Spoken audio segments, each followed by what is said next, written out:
Pride versus gratitude. Did you ever wonder why and how the idea of integration came to be? Would you be surprised to know that integration was used as a tool to undermine our knowledge of his story? When I look at the forced education of the Native American Indians that caused them to lose their original language and culture, I begin to see a parallel between the forced education of the Native Americans and that of the integration era in the school systems in America. I don't believe that integration had anything to do with equality at all. In fact, I believe that a system of brainwashing was being developed. But instead of brainwashing the Negroes only, white Americans were also being brainwashed. But for what reason, you might ask?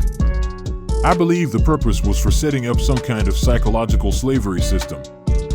Both copper-colored students and white students would sit in the same history class, where both would be indoctrinated into a false history based on half-truths and half-lies, and if the false history is believed by both black and white students, it would create a type of psychological bondage for the black students and a sense of superiority for white students.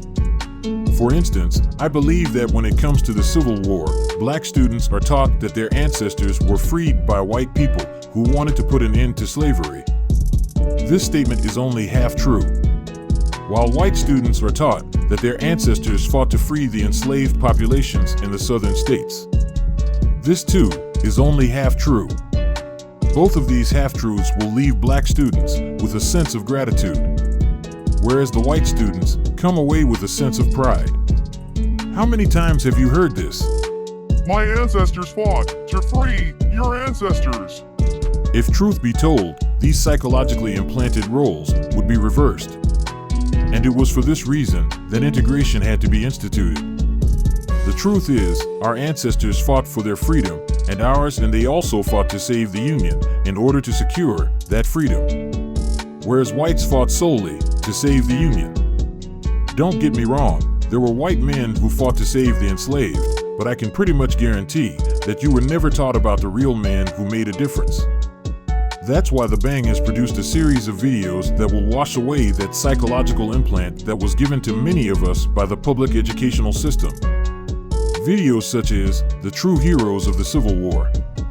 This video will show you the men who had one objective, to put an end to slavery. These are the men of the Free Soil Party that joined the new Republican Party. Also, the 13th Amendment of 1861. Nobody was ever taught that the very first 13th Amendment made keeping and owning slaves in the southern states a constitutional right. This took place long before a single shot was ever fired prior to the Civil War. The Prayer of the 20 Millions is about a man named Horace Greeley, who was the half-owner and editor for the New York Tribune, and on August 22, 1861, Horace Greeley made 9 charges against Abraham Lincoln, one of them being the failure to faithfully execute that law. This law was the Confiscation Act. This act was given to Lincoln by all of the Free Soil members, for they had the majority within the Republican Party, and it was these men who put emancipating provision within the Confiscation Act that allowed the generals in the field to emancipate slaves. But when the generals utilized this law, President Lincoln ordered these generals to send the slaves back to their slave owners. For more on these facts, watch the deep story of General David Hunter, one of the first emancipators. Watch Abraham Lincoln as he responds to Horace Greeley, and notice that he does not answer any of the 9 charges laid against him.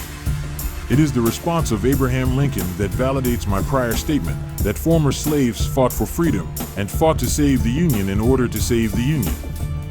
You see, the Union was losing the war until they allowed the United States colored troops to engage the Confederate Army. Pay very close attention to what Lincoln says about what he does about the slave question when he responds back to Horace Greeley. Almost all of my videos are designed to clean out the psychologically damaging information given to us under the guise of equality. At this point, I want to thank all my subscribers. I want to thank you for validating my thought that I can't be the only person who can see this mess. You, my subscribers, have validated my purpose for providing this content. To undo the psychological, historical, and genealogical damage that was caused by the institution of slavery. If you've been to this channel more than once, please subscribe, as it truly does help the channel.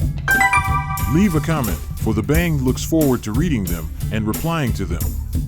Also, don't forget to like and share this content with like-minded individuals such as yourself. There's plenty more where this came from. Until next time, this Bang content will end in 3, 2, 1.